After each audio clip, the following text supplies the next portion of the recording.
자, 여러분 계시록에 나오는 7교회는 계시록 2장부터 3장에 걸쳐서 나옵니다. 자, 그러면은 벌써 7교회를 외웠어요. 우리 별이가. 예. 우리 김명옥 집사님이 한번 해보세요. 감동이야, 감동. 그죠? 애써봐도 싸질러가 아니고 애써봐도 싸빌라. 7교회의 교회 이름. 그러니까. 그래서 예. 그래서 7교회의 교회 각 교회의 첫자 앞자만 짠 거예요. 에는 뭐예요? 에베소. 서는 서모나. 그다음에 버는 버가모. 두는 두아디라. 사는 사대. 그다음에 빌은 빌라델비아. 마지막 라는 라오디게아. 그래서 오늘 이 시간에는 5번째 교회니까 뭐예요? 사대 교회에 대해서 우리가 함께 공부를 하도록 하겠습니다. 여러분들 두고두고 아마 그 7교회는 이제 안 점올 거예요. 그러면서 저를 떠올리겠죠. 그 다음에 또 김명옥 집사님을 떠올릴 것 같아요. 자, 이 5번째 사대교회는 계시록 3장 1절부터 6절에 나옵니다. 우리 함께 말씀을 함께 보도록 하겠습니다. 함께 읽겠습니다. 시작. 사대교회의 사자에게 편지하기를 하나님의 7영과 7별을 가진 이가 가라사대 내가 내 행위를 아노니 내가 살았다는 이름은 가졌으나 죽은 자로다. 너는 일깨워 그 남은 바 죽게 된 것을 굳게 하라. 내 하나님 앞에 내 행위에 온전한 것을 찾지 못하였노니 그러므로 내가 어떻게 받았으며 어떻게 들었는지 생각하고 지키어 회개하라. 만일 일깨지 아니하면 내가 도적같이 이르리니 어느 시에 내게 임할는지 내가 알지 못하리라. 그러나 사대에 그 옷을 더럽히지 아니한 자 몇 명이 내게 있어 흰옷을 입고 나와 함께 다니리니 그들은 합당한 자인 연고라. 이기는 자는 이와 같이 읽어야죠. 흰옷을 입을 것이요 내가 그 이름을 생명책에서 반드시 흐리지 아니하고 그 이름을 내 아버지 앞과 그 천사들 앞에서 시인하리라. 귀 있는 자는 성령이 교회들에게 하신 말씀을 들을지어다. 항상 각 교회에 주는 그 기별 맨 끝에는 뭐라고 했죠? 저 말씀, 귀 있는 자는 성령이 교회들에게 하시는 말씀을 들을지어다 그랬습니다. 자, 오늘 이 사대교회인데요. 5번째 교회. 자, 계시록에 나오는 7교회는 누구가 살던 시대부터 언제까지를 나타내는 그 7시대로 나눠서 그 시대를 구분했다 했죠. 누구 시대 때부터 했죠? 이 지금 요한계시록 기록한 요한의 사도 요한의 시대부터 누구 때까지? 예수님 재림할 때까지 교회의 역사를 7교회로 나누어서 각 교회마다 예언적인 어떤 그런 기별들을 주셨다 그랬어요. 자, 그러면 오늘 이 사대 교회는 어느 시대인지 한번 보겠습니다. 자, 먼저 이게 우리가 7교회 보낸 기별이 다 뭐라 그랬습니까? 어떤 형식을 띄었다 그랬죠? 편지 형식을 띄었다 그랬어요. 편지. 자, 편지는 보내는 사람이 있고 받는 사람이 있죠. 편지 봉투 편지 봉투에 보내는 사람 이름하고 주소가 있고 받는 사람 주소와 이름이 있어요. 그죠? 이름과 주소. 미국은 이제 이름을 먼저 쓰고 주소를 나중에 쓰잖아요. 한국은 주소를 쓰고 이름을 맨 끝에다 하잖아요. 그죠? 편지 봉투의 왼쪽 위가 보내는 사람의, 그죠? 요즘 여러분들 편지 봉투에다 편지를 안 써봐서 이제 다 까먹었죠? 자, 왼쪽 편지 봉투 쓰는 요령이 편지 봉투의 맨 위쪽에 왼쪽에 보내는 사람의 이름과 주소가 있어요. 그 다음에 받는 사람의 이름과 주소는 어디에 있습니까? 밑에 오른쪽 밑에 있어요. 그죠? 정답입니다. 잘하셨어요.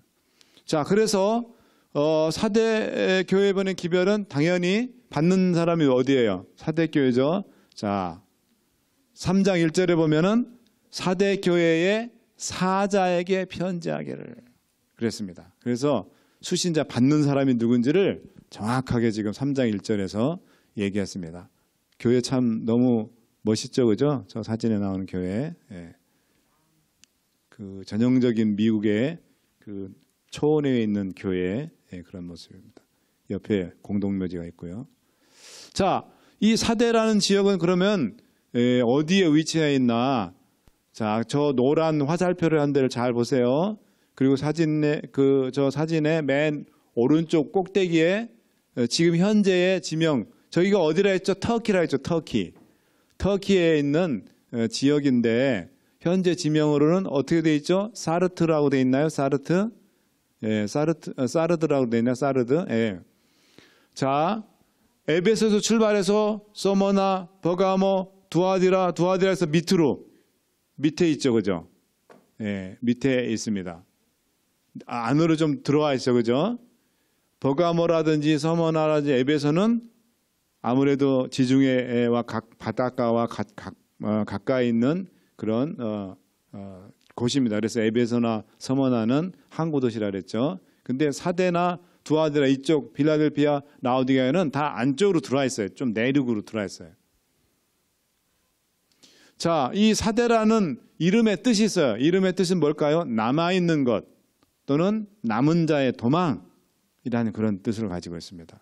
시대는 AD 1517년부터 AD 1798년까지의 교회를 가리켜서 바로 이 사대교회라고 그렇게 얘기를 하고 있습니다. 이 시대는 특별히 종교개혁 시대입니다. 자, 이 시대에 1517년부터 1798년까지 이 기간 동안에 어떤 특징이 있었냐면, 자, 1517년에 누구에 의해서 종교개혁이 시작됐다 그랬죠? 각시대 대쟁투 하곤에 보면 나옵니다. 각시대 대쟁투 상권이죠. 하곤이 아니고 상권에 보면 이제 2장부터 이제 종교개혁이 쭉 나오는데 후스와 제롬, 그다음에 또 위클립부터 먼저 나죠. 위클립, 제롬, 후스, 그다음에 쭉쭉쭉 나오죠. 왈덴스인들 나오고 쭉 나오는데, 자, 종교개혁이 본격적으로 시작된 그 어떤 도화선이 있어요. 종교개혁이 촉발된 어떤 그 종교개혁을 완전히 촉발시킨 그 인물이 있습니다. 누구죠? 위대한 개혁자 중에 한 명. 누구? 마르틴 루터. 마르틴 루터가 원래 신분이 뭐 하는 사람이었어요? 신부예요, 신부. 천주교 신부. 예. 그래서 이 사람이 독일의 비텐베르크라는, 독일어는 비텐베르크라고 그러고 영어로는 위텐버그 그렇게 얘기를 하는데, 비텐베르크에 가면은 거기에 큰 성당이 있습니다. 비텐베르크 성당이 있는데 그 성당의 주임 신부였었어요.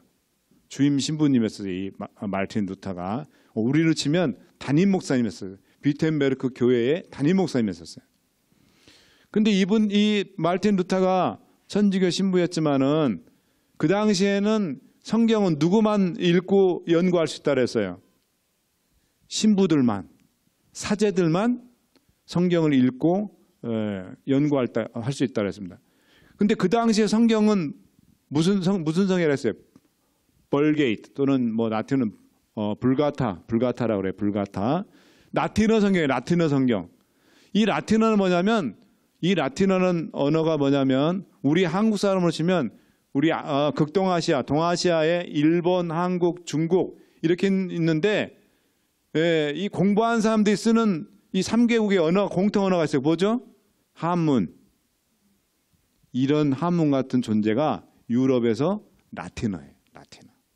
그래서 좀 공부 좀 했다, 좀 식사층이다 그러면 그 educated person, 그런 사람들은 라틴어를 할 줄 알았어요.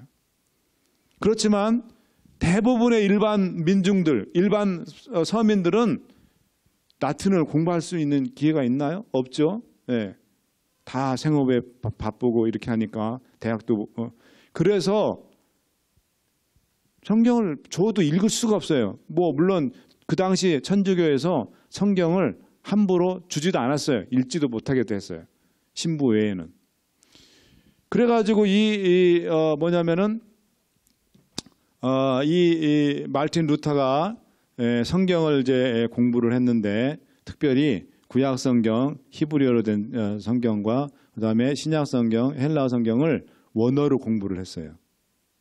그래가지고 거기서 많은 성경의 진리들 깨닫고 당연히 그 성경의 진리를 깊이 연구하다 보니까 뭐가 드러날까요? 그 당시 천주교회가 하던 일들이 얼마나 비성경적이고 진리가 아니라는 것을 깨닫게 된 거예요. 그 대표적인 게 뭐라 했죠? 그 당시 천주교 로마 교황청에서 비성경적인 것 대표적인 게 하나 하는 게 있다 했죠? 뭐라 그랬습니까? 기억납니까? 지난주에 공부하신 분들? 네, 면죄부예요, 면죄부. 그걸 영어로 인덜전스라는데 그거는 뭐 면죄부를 왜 팔게 된지 이유는 얘기해 주셨죠? 여러분들이 그렇죠? 교황청에 그 건축물들을 지으려다 보니까 뭐가 필요해요? 돈이 필요하지. 그 재원 마련을 위해서 면죄부를. 근데 그 면죄부가 성경적인가요? 비성경적인가요? 아니죠. 영혼을 돈으로 살 수 있다. 네? 그 영혼이 가 있는 위치를. 그죠? 네. 그러면서 천주교의 내세관 사람이 죽으면 어떻게 된다 했어요? 기억납니까? 첫 번째 예수 안 믿다 죽은 사람들 나쁜 데 사는 사람 가는 데가 어디에 했어요? 지옥. 그럼 그거보다 조금 뭐한 사람들 가는 데가 어디라 했어요? 연옥. 그 다음에 예수 잘 믿고 신앙생활 열심히 잘하고 착한 일 많은 사람들 가는 데가 어디라 그랬어요? 천당. 그죠? 이렇게 세 군데로 나눠졌다 그랬어요. 그죠? 자, 그렇게 해서 말틴 루터에서 이제 말틴 루터 그거를 잘못된 것을 몇 개 조항으로 95가지의 그 천주교가 당시 잘못하는 거를 조목조목 적어가지고 그거를 95개조라 그래요. 95개조 반박문을 딱 만든 다음에 비텐베르크 성당에다가 꽝꽝꽝 박아놨어요. 지나가는 사람들이 다 보고, 네. 천주교가 얼마나 비성경적이라는 것을 알려. 그렇게 하면서 개혁의 불길이 확 일어났어요. 네. 그렇습니다. 그래서 시작됐는데 이 개혁의 불길이 전 유럽을 강타를 했습니다.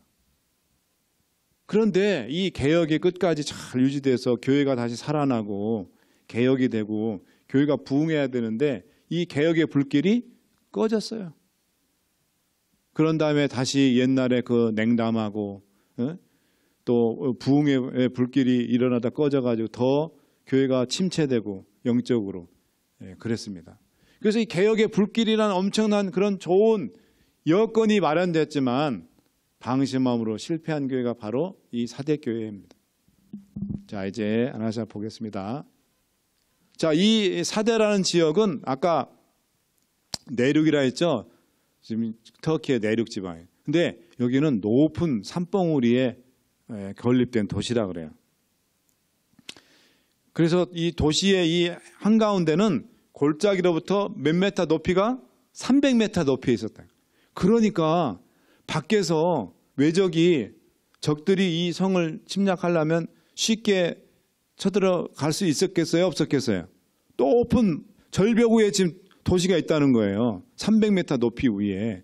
거기를 올라가려면 300m 벼랑을 절벽을 올라가서 그 도시를 공격해야 되니 얼마나 힘들겠어요. 그런데 547년 페르시아의 왕, 우리 다니엘에서 공부할 때 다 배웠죠. 고레스 왕에게 이 도시가 정복이 됐습니다. 그 다음에 다시 기원전 218년 셀류커스라는 그 안티오쿠스 이 왕에 의해서 정복됐다. 이유가 왜 그러냐면 이 사람들이 워낙에 이 천연 요새니까, 천연적인 조건이 워낙 좋으니까 방심을 한 거예요. 누가 설마 이 높은 데를 공격해서 올라올 수 있으리라 하면서 방심을 했어요. 방심해서 다 단잠에 빠져 있다가 공격을 받고 자멸했어요. 그런 역사를 가지고 있는 도시입니다. 자, 보세요. 사대교회의 유적을 보세요. 굉장히 높은 지대에 있죠, 그죠? 지금 그 당시에 있었던 우리 초대 교회가 있었는데 그 교회가 다 무너지고 저렇게 기둥만 남았어요. 저기. 자, 보세요. 굉장히 높은 지대에 있다는 것을 우리가 알 수가 있죠. 자, 이 종교개혁 시대라 했죠. 자, 종교개혁 시대 말틴 루터 이 마르틴 루터가 개혁의 불길을 확 불을 냈는데 아까 이야기한 것처럼 비텐베르크 성당문에다가 면죄부를 규탄하는 내용의 95개조의 논방문을 못 박음으로써 개혁이 점화되었다 했습니다. 자, 대쟁투 여러분 오늘 좀 집에 가서 좀 읽어보세요. 대쟁투 상권일 거예요. 거기 저기 영문 페이지 번호인데 141쪽에 보면 이런 루터가 이런 말을 했습니다. 나는 누구든지 성경을 으뜸으로 삼지 않는 학교에 자녀를 보내지 말도록 권면한다. 하나님의 말씀을 계속적으로 연구하는 사람들이 없는 교육기관은 모두 틀림없이 타락하고야 만다. 뭐의 중요성을 지금 강조한 말이에요? 이게 지금 성경, 하나님의 말씀, 하나님의 말씀이 빠진 그런 곳에 아이들을 보내면 안 된다 그 얘기예요. 하나님의 말씀을 교육하는 그런 곳에 아이들을 보내서 교육을 받도록 해야 된다. 그렇게 얘기를 했습니다. 제가 재밌는 얘기를 하나 해드릴게요. 제가 앤드루스에서 공부할 때 앤드루스 대학 안에 앤드루스 아카데미가 있어요. 루스 머덕 엘리멘터리 스쿨이 있고 그 안에 바로 옆에 앤드루스 아카데미가 있습니다. 그런데 제가 유학생이기 때문에 돈이 없어요. 사립학교는 우리 교회 학교는 학비가 세잖아요. 유학생이 뭔 돈이 있습니까? 그래가지고 거기 바로 옆에 가면은 베리언 스프링스 퍼블릭 스쿨이 있는데 선생님들 우리 교인들이 많이 있어요 거기에. 그리고 우리 교인 자녀들 전 세계에서 유학 온 앤드루스 유학 왔으니까 우리 목사들 자식들 이런 사람들이 많이 가 있어가지고 그 베리언 퍼블릭 우리 학교에 선생들이나 교직원 교장부터 해가지고 우리를 너무너무 잘 알아요. 그래서 웬만하면 우리 다 이렇게 다 이렇게 협조해주고 밴드라든지 무슨 학교 행사 했으면 안식일은 될 수 있으면 안 하려고 그래. 안 해요. 안 하고 우리 때문에 우리를 의식해서. 그렇게 해서 일단 저는 경제도 너무 힘드니까 그래서 또 우리 선생님들도 있고 우리 교인 출신 선생님들도 있고 우리를 또 사이에 그래서 퍼블릭 스쿨에 보냈어요. 우리 딸을 또 아들을. 그랬는데 제 교수 중에 주임 교수 중에 한 분이 어느 날 저를 부르더니 브라더 김, 너 아이들 어디 보내냐? 그래서 내가 저기 퍼블릭 보내고 있습니다. 했더니 너 이거 무슨 소리냐 너 말이야. 아이 구원을 생각해야지 말이야. 너 나중에 예수님 오실 때 말이야 아이들이 퍼블릭 스쿨 가가지고 그 세상적인 그런 영향 받아가지고 나중에 네 아이들이 너한테 아빠 그때 왜 우리 하나님 말씀 공부하는데 보내지 그렇게 하지 않았냐고 울면서 그때 너를 원망하면 너 어떻게 하려고 그러냐고. 그래가지고 내가 그랬어요. 나도 다 안다고. 아는데 당신이 알다시피 나 유학생이고 돈이 한 푼도 없다고. 당신이 알다시피 우리 교회 학교는 너무 학비가 비싸지 않냐고. 그랬더니 네 나가고 있는 교회 앤드루스 한인교회 직원에다 얘기해서 좀 네 아이 서포트 해주라고. 근데 거기에 우리 아이만 있습니까? 이거 유학생 자녀들이 한두 명입니까? 교회가 그리고 넉넉한가 유학생들만 잔뜩 모여가지고 없어요. 교회가 재정이. 그 얘기할 수 있는 형편도 안 돼요. 그래서 나는 교수님이 그렇게 쓰면 자기가 좀 교장이나 거기 앤드루스 아카데미나 이런 루스 머덕 교장한테 전화를 해가지고 우리 내 제자 중에 이런 학생이 있는데 유학생이 있는데 유학생이 뭔 돈 있냐 교장 당신이 가면 특별히 좀 50% 디스카운트를 해주든지 할인을 해주든지 이렇게 좀 한번 그런 길을 좀 찾아서 이렇게 하더라. 그렇게 얘기는 한마디도 안 하면서 그런 얘기를 하는 거예요. 누가 그거 모르나? 내가 목사기 때문에 다 알지 그런 거. 다 아는데 그렇게 얘기하니까 좀 서운하더라고요. 자기가 브라더 게임 그러면 내가 교장한테 전화를 해줄게. 그리고 기도 열심히 해. 그러면 하나님께서 좋은 길로 인도해 주실 거예요. 이렇게 직접적으로 뭔가를 이렇게 좀 보이는 어떤 가시 여기는 어떤 그런 도움을 얘기를 해주면서 얘기를 하는데 그런 어떤 아쉬움이 있더라고요. 대신 또 교회에서는 안식일날 학교 안 가고 교회에 오니까 교회에서 철두철미하게 또 신앙교육 시키고 또 아침 저녁 우리가 늘 기도하고 그렇게 해서 이제 우리 교수님 얘기는 공립학교 위험성을 얘기를 하는 거고요. 공립학교 위험성. 정신이 다르다는 거. 학교의 정신이 가리키는 교육의 방식이나 교육 정신이 철학이 다르다 이거죠. 그건 충분히 공감을 했습니다. 그걸 제가 어그리 안 하는 건 아니에요. 맞는 얘기예요. 우리가 할 수만 있으면.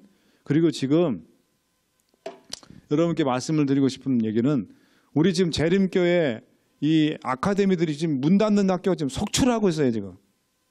네? 왜냐하면 우리 교회 교인들부터 안 보내니까 아이들을. 네? 그래서 거기에는 여러 가지 이유가 있어요. 이제 뭐 그런 것도 있지만은 예를 들면 학교가 시설도 투자를 해야 되고, 제일 중요한 거는 실력 있는 선생님들을 많이 해가지고 뭐예요? 학생들의 실력을 높여야 돼요. 실력을 높여서 학생들이 다 좋은 그런 어떤 곳으로 다 진학도 하고 뭐 이렇게 해야 되는데, 우리 삼류학교들이 대부분 너무 안이래요. 무사안이래요. 그래서 좀 개혁이 필요해, 사실 우리 교육기관들이 다. 저는 한국만 그런 줄 알았는데 앤드루스 대학 딱 유학 왔는데, 앤드루스 대학 행정도 너무너무 답답했어요. 뭐 하나 하면은 며칠씩 걸리고, 어디가 이리 가면 이쪽으로 토스해버리고, 또 저쪽 가면 이쪽으로 가라고, 이쪽으로 가라고. 뭐 한 20분이면 끝날 거를 하루 종일 걸리게 만들고, 그런 일들이 있어가지고 참 아쉬움이 많았는데, 어떤 개혁적인 될 부분인데, 제가 얘기하고자 하는 이 핵심 내용은 뭐냐면, 성경, 하나님의 말씀이 모든 교육의 정신의 밑바닥에 흐르고 있어야 된다. 그것을 제가 여러분들께 말씀드립니다. 근데 사실 우리 교육기관이, 화이트분이 그런 말씀했거든요. 교회가 서는 곳마다 학교를 하라 그랬어요. 다. 교회가 서는 곳마다 그 교회 안에 학교를 다 시작하라 그랬어요. 그 얘기는 뭐냐면, 철두철미하게 신앙 교육을 시키고 하나님의 말씀에 입각한 그런 교육을 일반 지식 교육과 함께 같이 시키라는 거예요. 하나님 말씀을 싹 빼고 지식만 가르치면 아이들이 온전하게 지육, 체육, 덕육 이 정신을 대로 아이들이 자라날 수 없다는 거죠. 그 지육, 덕육, 체육이 뭐냐면 삼육교육이에요. 이게 우리 재림교회 교육 철학입니다. 세상 학교는 지식만 많이 길러가지고 출세하는 길로 가도록 그렇게 아이들을 디렉션 하잖아요. 근데 우리 재림교회는 그게 아니다.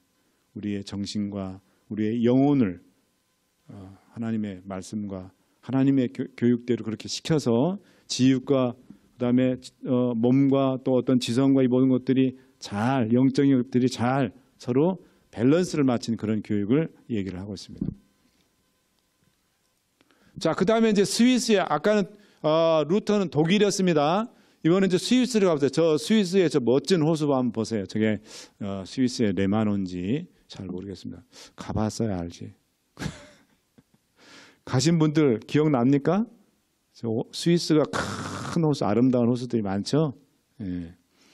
자, 스위스의 개혁자는 누구냐면 쯔빙글리예요. 쯔빙글리. 영어로 뭐 쯔빙글리라고 그러는데 뭐 독일어 발음이니까 쯔빙글리라고 해야죠. 쯔빙글리. 저 옆에 사진 보세요. 모자를 조금 이상한 그런 식의 모자 썼죠. 자, 이 사람은 쥐리. 자, 스위스는 스위tzerland는 언어권에 따라서 두 지역으로 나눴어요. 자, 첫 번째 지역은 쥐리에. 쥐리에는 언어가 뭘까요? 독일어를 씁니다. 그 다음에 남쪽으로는 거기는 어디냐면 제네바라고 그래요. 제네바는 불어를 씁니다. 불어. 그래서 스위스는 한 나라임에도 불구하고 독일어하고 불어하고 두 가지를 써요. 근데 저 쥐리니까 독일어권이죠. 그러니까 아무래도 독일어가 가까우니까 루터 영향을 좀 받아서 아주 철두철미한 그런, 오히려 독일의 그 루터에 의한 종교개혁보다 더 강한 철저한 그런 개혁운동을 전개했습니다. 마침내 1522년 로마 교회에서 천주교에서 분리돼서 이제 이 스위스가 이제 뭐냐면 스위스에서 개혁교회가 시작이 됩니다. 자, 쯔빙글리가는 대쟁투 114조 이런 말씀이십니다. 주빈가 이렇게 말했는데요. 성경은 하나님께로부터 온 것이며 사람에게서 온 것이 아니다. 그러므로 하나님께로부터 온 말씀을 이해할 수 있도록 해주시는 분은 하나님이시다. 하나님의 말씀은 전혀 착오가 없다. 그랬습니다. 그러니까 쯔빙글리도 한마디로 얘기하면 그의 종교개혁의 핵심은 어디에 밑바탕은 뭐라는 거예요? 하나님의 말씀이라는 거예요. 자, 프랑스에서도 이제 종교개혁이 일어났어요. 프랑스에서는 종교개혁을 누구가 주로 시작했나요? 칼빈. 예. 영어로는 칼빈이라고 하지만요. 원래 저 사람이 프랑스 사람이기 때문에 영어로는 존 캘빈이라고 하는데 불어로는 장 깔뱅이라고 합니다. 장 깔뱅. 자, 칼빈에 의해서 시작됐는데 자, 칼빈이 뭐라고 했나 보겠습니다. 그는 성경에서 그리스도를 발견하였다. 그리고 그는 다 뭐예요? 뭘 하다가 지금 진리를 다 찾고 개혁을 하게 됐다는 거예요. 하나님의 말씀을 다 읽고 연구하다가 진리를 발견하고 그 사람이 진리를 깨닫거나 진리를 발견하면요. 참을 수가 없어요. 얘기하지 말라고 해도 성경 얘기를 막 해요. 이 사람도 진리를 깨닫고 이렇게 부르짖는 거예요. 오 아버지, 그분의 희생은 당신의 진노를, 그분은 누구예요? 예수님의 희생이지. 예수님의 희생은 당신의 진노를 그치게 하였고 예수님의 피는 나의 많은 허물을 씻어버렸습니다. 그분의 십자가, 예수님의 십자가는 나의 저주를 대신 졌고 예수님의 죽음은 나를 속량하셨습니다. 우리는 우리 자신들에게 아무 소용없는 어리석은 것들을 많이 고안했습니다. 그러나 당신은 당신의 말씀을 횃불처럼 내 앞에 두셨습니다. 그리고 당신은 나의 마음을 감동하사 나로 하여금 예수님의 공로 이외에는 아무 것이나 다 싫어하게끔 하셨습니다. 그 당시에 천주교회는 고행을 해야 된다고 해서 마르틴 루터가 로마에 가가지고 그 대쟁투를 보면 그랬습니다. 로마에 가가지고 자 정신 차리시고 잘 들으세요. 자 지금 좋을 때 아니야. 자 정신 바짝 차려야 돼. 자 로마에 가가지고 교황청에 가면 뭐가 있어요? 혹시 여러분 대쟁투 읽은 기억나십니까? 뭐가 있었다 해서 거기에 빌라도의 계단이 있었어요. 빌라도의 계단. 그 빌라도의 계단을 루터가 어떻게 된다 했습니까? 무릎 꿇고 무릎으로 해가지고 그 계단을 하나씩 올라가고 그러면서 예수님의 고난을 묵상하는 어떤 그런 고행의 순례의 그 코스에 그게. 그렇게 해야 내 죄가 용서받는다고 천주교는 가르친 거예요. 그런데 여기 아까 보세요. 루터나 즈빙글리나 칼빈은 한가운같이 뭐예요? 하나님의 말씀을 읽고 내 공로에 의해서 내가 뭘 고행을 하고 뭘 해서 내가 의로워지거나 내 죄가 용서하는 것이 아니라 누구에 의해서 오직 예수 그리스도의 십자가의 피로 의해서만 내 죄가 용서함 받고 내가 의로워지고 그런다는 것을 지금 그 개혁자들이 얘기를 하는 거예요. 철두철미하게 내 자신의 어떤 행위나 공로가 아니라 오직 누구예요? 예수 그리스도의 십자가의 보혈. 그것을 믿음으로 받아들이고 그 믿음으로 내가 구원받고 죄로부터 용서함 받고 의로워진다는 것을 이 개혁자들이 부르짖은 겁니다. 그거를 뭐라 그래요? 믿음으로 말미암는 의라 그래요. 믿음으로 말미암는 의. 자, 그 다음에 이제 영국에서도 또 이제 개혁이 일어납니다. 영국의 개혁은 유명한 누굽니까? 요한 웨슬리. 영어로는 존 웨슬리라고 그래요. 자, 이 존 웨슬리가 개심을 하게 된 배경이 있어요. 이 웨슬리가 미국에서 인디언들 전도를 하러 미국으로 왔어요. 미국으로 왔다가 이제 시간이 돼서 이제 배를 타고 대서양을 건너서 영국으로 돌아오는 길에 큰 풍랑을 만났어요.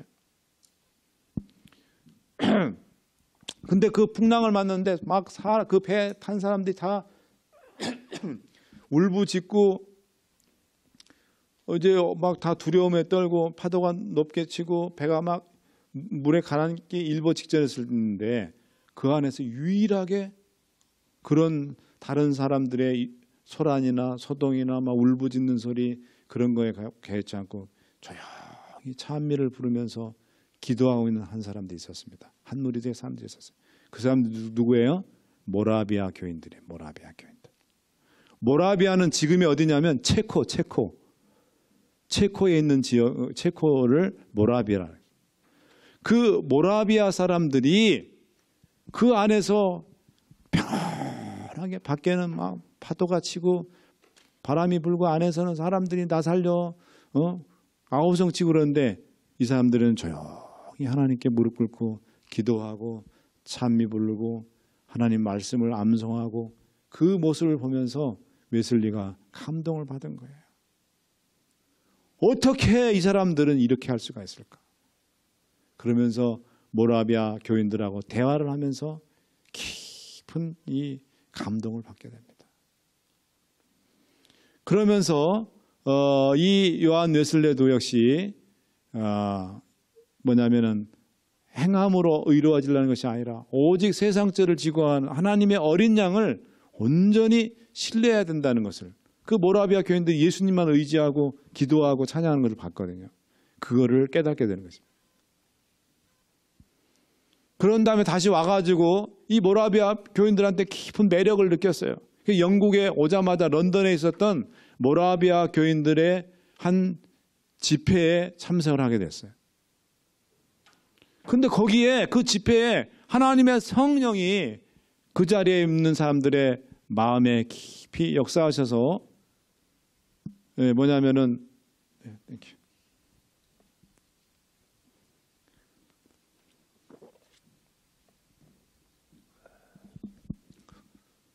루터의 그런 내용과 우리가 오직 하나님의 성령의 감동에 의해서 우리가 회심하고 변화된다는 그런 내용이 된 루터의 글을 이 모라비아 사람들이 루터 영향을 많이 받았거든요. 그 말을 듣고 하나님의 영이 웨슬리의 마음을 감동시킨 거예요.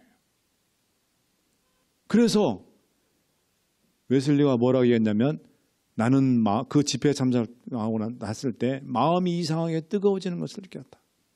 오늘 여러분들 이 자리에 하나님의 영이 감동해서 여러분의 마음도 웨슬리처럼 그렇게 뜨거워지기를 간절히 바랍니다. 그러면서 나는 구원을 얻기 위하여 오직 그리스도만을 신뢰해야 한다고 느꼈다. 그리고 그때의 한 가지 확증, 곧 그리스도께서 나의 죄, 심지어 내 자신까지도 제거해 버리시고 내 자아를 제해 버리시고 나를 죄와 사망의 법에서 구원하신 데에 대한 확증을 얻게 되었다. 나를 주님께서 십자가에서 달려 돌아가시면 내가 구원받았다는 그 확신을 그 집회를 통해서 웨슬리가 갖게 됐다는 거예요. 오늘 여러분들도 예수 그리스도의 그 십자가의 보혈로 인하여 여러분들이 구원받았음을 확신하게 되기를 간절히 바랍니다. 우리 안실교인들이 구원의 확신이 너무 없어요. 그래서 구원받았습니까? 그러면 다 다 그래요. 자신있게 네 구원받았습니다 이렇게 자신있게 얘기를 못해야 돼요. 우리가 구원받는 것은 오직 예수 그리스도를 믿음으로 하는 거예요. 우리가 여러분들이 채식한다 해서 구원받는 게 아니에요. 여러분들이 안식을 지킨다 해서 구원받는 게 아니에요. 우리가 구원받은 사람들이기 때문에 안식일을 지키는 겁니다. 우리가 구원받은 하나님의 천국 시민이기 때문에 시민답게 우리가 깨끗한 거 먹고 깨끗한 공기 쉬고 운동 열심히 하고 그래서 건강하게 사는 거예요. 천국 시민이 되려고 우리가 채식하려는 게 아니에요. 그렇게 생각하면 그게 바로 율법주의예요. 안식일을 구원받으려고 안식을 지키면은 그 안식일이 얼마나 힘들겠습니까? 부담이고 스트레스겠습니까? 자, 발신자 사대교회에 보내는 기별을 보낸 편지를 보낸 분 누구죠? 예수 그리스도. 예수님의 묘사가 뭘로 나왔어요? 하나님의 7영과 7별을 가지신 분으로 그렇게 얘기하고 있습니다. 자, 7영은 뭘 뜻하죠? 성령의 능력과 역사하심을 강조하는 표현이에요.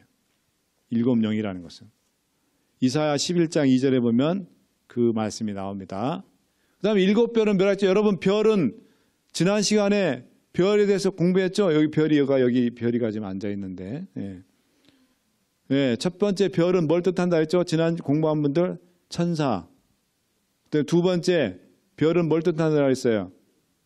지도자, 교회의 지도자. 세 번째, 새벽별 할 때 그 새벽별은 누굴 뜻한다 그랬어요? 예수 그리스도. 자, 이 7별은 뭐예요? 교회의 사자 또는 교회의 영적 지도자들을 상징해요. 그러니까 하나님께서 하나님의 영을 보내셔서 그다음에 또 이 교회와 교회의 지도자들을 이끄시고 인도하시고 지도하신다는 것을 지도하시는 그 예수님으로 지금 설명이 되어 있는. 자, 계시록 3장 4절 보겠습니다. 그러나 사대에 그 옷을 더럽히지 아니한 자 몇 명이 내게 있어 흰 옷을 입고 나와 함께 다니리니 그들은 합당한 자인 거라. 자, 칭찬과 격려가 있는데 칭찬이 뭡니까? 옷을 더럽히지 아니한 자 몇 명이 있다고 했어요. 그리고 흰 옷 입은 사람이 있어요. 흰 옷 입은 자. 자, 여러분 저 시대에 이제 종교개혁이 불이 확 꺼지고 세속화되고 교회가 냉담해지고 개혁의 불길이 꺼지고 교회가 영적인 어떤 그런 힘을 잃어갈 때에 하나님께서 소수의 몇 명을 더럽히지 않는 몇 명을 두었다 그랬죠. 저 사람들이 누구냐면 17세기에 누구냐면 독일의 할레 대학을 중심으로 일어난 경건운동이 일어나요. 경건운동. 그 대표적인 사람이 누구냐면 필립 스페너하고 프랑케라는 이 두 사람을 통해서 이제 영적으로 푹 빠져가지고 냉담해지고 교회가 냉랭해지고 활기를 잃은 그런 교회를 할 때 다시 교회의 그 경건 뭡니까? 이 부흥의 바람을 다시 일으킨 그런 그 운동인데 그게 바로 그냥 경건운동이에요. 경건운동. 이 경건운동으로 말미암아 대표적인 그 어떤 한 인물이 나오겠는데 그 인물이 바로 유명한 누구냐면 진젠돌프예요. 진젠돌프. 이 진젠돌프에 의해서 웨슬레가 개혁을 하고 회심을 하게 만들었던 모라비아 교회가 탄생하게 됩니다. 자, 그래서 이 할레 대학을 중심으로 일어난 경건운동을 이끌었던 스페너라든지 프랑케, 그다음에 진젠돌프 이런 사람들에 의해서 소수의 사람들이 이제 뭐냐면은 하나님의 이 그 교회를 계속 이끌어 나가는 그런 일들을 하게 됩니다. 자, 진젠돌프를 보겠습니다. 자, 이 진젠돌프는 독일 사람이에요. 독일 사람. 독일의 섹손이라는 데서 귀족 출신 집안에서 태어났어요. 근데 이 할머니 할아버지가 굉장히 경건한 그런 분이었어요. 여러분들의 손주 손녀들한테 손자 손녀들한테 경건한 할머니 할아버지 소리 좀 들으세요. 네? 우리 할머니 할아버지는 항상 기도하시고 항상 말씀 읽으시고 우리를 늘 신앙적으로 이끌려고 하시는 그런 할머니 할아버지다. 아이들이 나중에 기억하는 할머니 할아버지로 여러분들이 그렇게 그런 할머니 할아버지가 되시기 간절히 바랍니다. 그래서 여러분의 후손들 중에서 훌륭한 영적인 지도자가 나오면 그것처럼 가문의 축복이 어디 있어요? 예? 내 대에는 그래도 다 신앙적으로 샜는데 내 후대에 가서 신앙의 그 유산이 다 끊어지면은 어떻게 되겠습니까? 여러분들이 신앙의 그 어떤 가문의 이 신앙의 대들보 지주로서 여러분들이 그렇게 제가 여러분들 방문할 때마다 여러분들 기도할 때 뭐라 했어요? 여러분들이 후손들에게 영적인 어떤 그런 것들하고 그렇게 기도했습니까? 안 했습니까? 그래 했죠? 정은수 집사님 내가 그렇게 기도했어요? 안 했어요? 그렇게 했어요. 내가. 그 이유가 다 있어요. 내 대의 신앙이 계속해서 이어지도록 대대 후손으로 6년 동안 할레 대학에 갔는데 그 할레 대학의 교수님 중에 누가 있었어요? 헤르만 프랑케라는 아주 경건한 영적인 그런 훌륭한 교수님이 있었어요. 그 교수님 밑에서 교육을 받았어요. 내가 누구를 만나서 여러분 선생을 좋은 선생님을 만난다는 건 큰 축복이에요. 저도 되돌아보면 초등학교 때부터 대학원 또 앤드루스 유학 갔을 때도 참 좋은 선생님들을 많이 만났어요. 그게 굉장히 중요합니다. 자, 어린 나이에 한 번은 그림을 봤는데 성화를 봤는데 이 어릴 때는요 감수성이 예민해요. 그래서 그림이라든지 어떤 영상물, 이 시각적인 게 굉장히 효과가 많거든요. 그래서 근데 이 진젠돌프가 뭘 봤다 그러죠? 어린 나이에 도메니코 페티라는 사람이 그린 가시관을 쓰고 십자가에 달린 예수님의 그 그림을 보게 된 거예요. 거기에 이 진젠돌프가 어린 나이에 깊은 감화를 받게 됐어요. 그리고 그 그림을 보고 회심해서 형제연합이라는 단체를 조직하고 선교 활동을 합니다. 이 진젠돌프가 오늘날 이 선교운동의 미션의 선구자의 이 사람이 해외 선교 특별히 그 전까지만 해도 선교라는 개념이 없었어요. 그냥 내가 나가는 교회 태어나서부터 유럽은 항상 태어나면 어디 가서 출생 신고를 하냐면 교회 가서 출생 신고를 했어요. 그리고 죽으면은 교회의 공동묘지에 또 묻히는 거예요. 교회에서 장례 다 치러가지고. 그러니까 태어나서 죽을 때까지 자기가 다니는 교회를 벗어나질 못하는 겁니다. 그래서 밖에 나가서 다른 지역에 가서 전도한다, 선교한다는 개념이 이때까지는 없었어요. 진젠돌프 전까지는. 그런데 이 진젠돌프가 비로소 해외에 독일, 유럽을 넘어서 아프리카나 인도나 또 이 남미나 이런 데 가서 또 아시아 이런 데 가서 해외 선교를 해야 되겠다는 그런 걸 마음을 갖고 해외 선교를 실제로 실천한 그 형제연합이라는 저 단체를 통해서 해외 선교의 개념을 가지고 뭐냐요? 선교를 한 본격적인 사람이 누구라고요? 진젠돌프예요. 그래서 냉담했던 그런 교회가 선교라는 물꼬를 통해서 활력을 얻기 시작한 거예요. 그래서 선교사를 양성하고 파송했는데 150년간 이 형제연합이라는 이 단체를 통해서 해외 선교사 몇 명? 2170명의 선교사를 파송했어요. 해외 선교사. 놀라운 일이에요. 그래서 이 진젠돌프 하면은 해외 선교를 시작한 사람. 이 교회의 이 선교 개념을 확 바꿔놓은 사람이 바로 누구예요? 진젠돌프예요. 진젠돌프. 저 사람을 여러분들이 잘 니콜라스 진젠돌프라는 사람. 그 다음에 이 요한 웨슬리가 보세요. 1735년 영국 국교의 목사였던 웨슬리가 미국 조지아의 인디언에게 복음을 증거하기 위해 선교사를 가던 풍랑을 만났는데 풍랑 중에도 두려워하지 않는 모라비아 교인들의 신앙에 깊은 감동을 받았다. 영국에 돌아온 웨슬리는 아까 이야기했죠. 그 모라비아 교회 집회에 참석했다 깊은 회심을 경험을 했습니다. 자, 이제 사대교회에 이기는 자에 대한 보상이 있습니다. 이기는 자는 이와 같이 흰옷을 입을 것이죠. 첫 번째, 흰옷을 입는다. 하얀 흰옷을 입는다. 그 다음에 두 번째로는 뭐예요? 생명책에서 그 이름을 절대로 지우지 않겠다. 자, 보겠습니다. 자, 흰옷을 입는다 그랬죠. 흰옷. 자, 이 흰옷은 뭘 뜻할까요? 계시록 7장 14절 하면 예수 그리스도의 피로 씻어 깨끗하게 된 성도의 옳은 행실을 상징합니다. 계시록 7장 14절 보세요. 그 다음에 옛날에는 지금 여러분들 저는 뭐 미국에 와서 이것도 참 미국 문화도 좀 이렇게 배워야 되는데 참석도 하고 그 남자들 파티에 갈 때 어떻게 복장을 어떻게 했죠? 파티복이 따로 있어요. 그죠? 나비 넥타이 탁 매고 턱시도 탁 입고 그렇게 합니다. 여자들은 어떻게 하죠? 이브닝 드레스를 쫙 이렇게 파티 그 드레스 있잖아요. 그래서 그 뭐 아마존이라든지 뭐 시장에 가면 파티 드레스가 멋있는 건 많더라고요. 그죠? 돈 없으면 대여도 해야 돼 또. 그죠? 살 필요 없어. 돈 주고 대여했다가 끝나면 다시 리턴할 수 있습니다. 그런 데도 있는데 성경 시대에는 신약 성경 시대, 예수님 시대에는 파티가 할 때 파티복이 뭐예요? 하얀 옷을 입어야 돼. 하얀 옷. 흰 옷을. 이 흰 옷을 입고 하지 않으면 파티에 들어갈 수가 없어요. 자, 그래서 어린 양의 혼인잔치의 비유 마태복음 22장 11절 12절에 보면 뭐예요? 파티에 오라고 다 초청함을 위해서 파티에 딱 들어오는데 파티에 못 들어간 사람이 누구예요?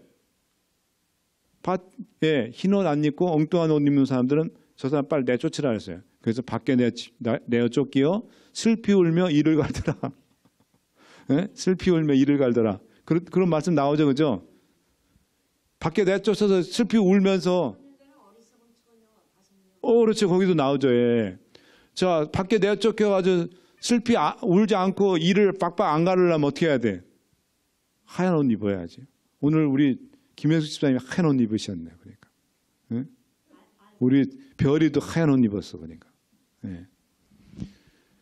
예복이에요. 예복. 하얀 옷은. 그 다음에 어린 양의 혼인잔치 입을 예복이고, 그 다음에 이 예복은, 이 하얀 옷은 뭐냐면 계시록 7장 9절 10절에 보면 뭐예요? 승리의 표상이에요. 죄로부터 마지막 우리가 하늘 유리바닷가에서 승리 구원받은 사람들이 가서 때 입는 옷이 뭘까요? 흰옷이에요. 흰옷. 예수님도 보세요. 흰옷을 입었잖아요. 흰옷. 계시록 7장 9절 10절 보세요. 하늘에 엄청난 한 구원받은 무리들이 이제 하늘로 들어갔는데 뭐라 했습니까? 계시록 7장 9절 하면서 이후에 내가 보니 각 나라와 족속과 백성과 방언에게서 아무런 등이 셀 수 없는 큰 무리가 무슨 옷을 입고 흰 옷을 입고 손에 무슨 가지를 들고 종려나무 가지를 들고 보좌 앞과 어른 양의 앞에 서서 저기 저 사람들 누구예요? 구원받은 사람들. 구원받은 사람들이 입은 옷이 뭐라고요? 흰 옷이 흰 옷. 저기 보세요. 저기 또 하얀 옷을 입었죠. 그죠? 자, 여기 보세요. 8절, 계시록 19장 8절. 그에게 허락하사 빛나고 깨끗한 세마포를 입게 하셨은즉 이 세마포는 성도들의 옳은 행신이라. 흰 옷은 성도. 자, 그 다음에 그 이름의 생명책에 기록될 것이다. 그랬습니다. 여러분, 생명책은 뭡니까? 신구약성경에 자주 언급된 책인데 이 책에 있는 이름은 어떤 받은 사람들? 구원받은 하나님의 백성들의 이름이 기록된 책이에요. 출애굽기 32장 32절, 이사야 4장 3절, 다니엘 12장 1절. 심판받을 때 책 3권이 있다 그랬죠? 다니엘 공부할 때 무슨 책이죠? 첫 번째, 죄의 책. 그다음에 두 번째, 생명책. 세 번째, 기념책. 책 3권이 펼쳐진다 그랬죠? 재판받을 때. 자, 그 다음에 생명책에 나의 이름 거기 적혀 있나이까. 그 참미가 나오죠, 그죠? 내 이름이 생명책에 기록됐다는 것은 내 시민권이, 여러분, 여기 지금 다 미국 시민권 가지고 계신 분들 계시죠? 저는 아직 미국 시민권 아닙니다. 한국 시민이에요, 저는. 아직 저는 그린카드, 아메리칸 시티즌십이 아니에요. 여러분들이 지금 미국 시민권도 이 카드가 있나요? 없어요. 그냥 그건 없고 영주권만 카드 있고 시민권은 카드가 없나요? 없고 이렇게 증서가 있죠. 증서가 서티피케이션 있죠. 거기에 여러분의 이름이 그레이스 정이라고 딱 적혀 있죠, 그죠? 네? 이름이 딱 적혀 있어요. 사진 나오죠. 예. 그때 찍었던 정, 그죠? 이름이 여러분들 그 시민권에 딱 증서에 서티피케이션 이름이 있는 거예요. 마찬가지로 여러분의 이름이 하늘 생명체에 있다는 건 여러분의 시티즌십이 어디에 있다는 거예요? 이 땅에 있는 게 아니라 하늘에 있다는 거예요. 사대교회 이기는 자에게 주는 이 상급입니다. 여러분, 우리가 나중에 다 하늘, 천국에 갈 사람들인데 우리들의 이름이 나의 이름 거기 적혀 있나이까 하면서 뭐예요? 우리의 이름이 하늘에 꼭 적혀 있기를 간절히 바랍니다. 거기에 우리 김명옥 집사님 이름이 있어야 돼. 있어야 됩니다. 우리 김혜숙 집사님의 이름이 거기에 분명히 적혀 있어야 돼. 하늘 생명책에. 우리 여기 예림이, 사랑이 다 우리들의 이름이, 저는 제 이름이 거기에 있지 않을까 어떤 때 무서워요. 없으면 어떡하지? 그럴 때가 있는데 저는 그러나 틀림없이 저는 제 이름이 거기에 있으리라 믿습니다. 여러분들이 침례를 받을 때 여러분의 이름이 하늘 생명체에 기록된다 그랬죠. 그죠? 규진아 그렇지? 지금 우리 규진이 열심히 지금 성경 공부하고 있어요. 지금. 올해 안으로 아빠가 올 때 12월 달에 지금 침례 받으려고 지금 준비하고 있어요. 지금. 자, 이제 끝났습니다. 오늘 사대교회 여러분들이 어떤 내용으로 그 사대교회의 모든 기별이 이루어졌는지 오늘 분명히 배웠습니다. 개혁의 불길이 불같이 일어났지만은 그러나 다 뒤로 물러나고 개혁의 불길이 꺼지고 부흥의 불길이 꺼졌을 때 하나님이 소수, 항상 여러분 하나님께서는 많은 무리를 이끌고 가지 않으세요. 많은 무리를 통해서 무슨 일을 만드시지 않으세요. 항상 뭐예요? 준비된 소수의 사람들을 하나님께서 쓰셔서 그들을 통해서 하나님의 일을 이루어가는 겁니다. 그 소수의 무리가 바로 누굴까요? 하나님의 백성, 남은 무리예요. 남은 무리. 렘넌트.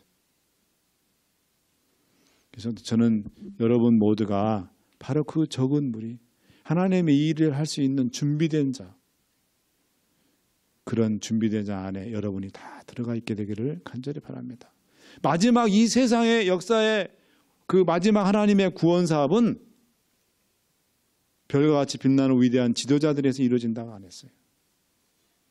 볼품없고 배우지도 못하고 그런 사람이지만 영적으로 준비된 그런 사람들을 하나님께서 쓰셔서 그들을 통해서 하나님의 마지막 구원 사업을 이루신다고 하나님께서 분명히 말씀하셨습니다. 그 하나님의 사업을 감당할 수 있는 거기에 포함되는 여러분과 제가 되길 바라면서 말씀 마치겠습니다. 기도하겠습니다. 사랑하는 아버지, 오늘 사대교회에 대해서 우리가 공부를 했습니다. 계시록 3장 1절부터 6절에 나와 있는 사대교회에 대해서 우리가 공부를 하면서 여러 가지 교훈들을 살펴보았습니다. 오 아버지, 우리가 정말 엄청난 그런 개혁의 어떤 좋은 조건이 있었지만은 방심해서 사단에게 오히려 역공당하고 개혁의 불길이 꺼지고 부흥이 뒤로 물러가는 그 교회.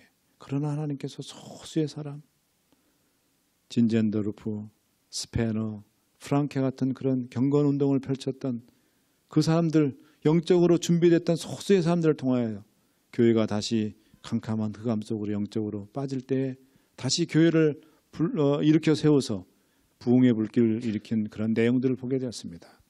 아버지, 지금 이 교회가 점점 잠들어가고 있고 세상이 어두워가고 있는데 교회가 등대 역할을 해야 되는데 그렇게 하지 못하고 있습니다.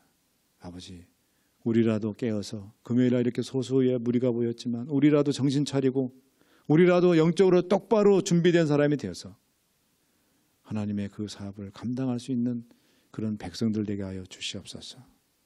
하나님께서 하나님의 사업을 이룬 것은 많은 사람들, 잘난 사람들, 똑똑한 사람들, 부자들을 통해서 이루신 게 아니라 영적으로, 세상적으로는 가난하고 못 배우고 힘들 그런 삶을 살지라도 영적으로 올바로 바로 서고 준비된 그런 사람들을 쓰셔서 하나님께서 하나님의 역사를 이루고 하신다고 하셨사오니 아버지, 우리들이 바로 그렇게 영적으로 준비된 자가 될 수 있도록 주여 저희와 함께 해주시고 저희를 도와주시옵소서.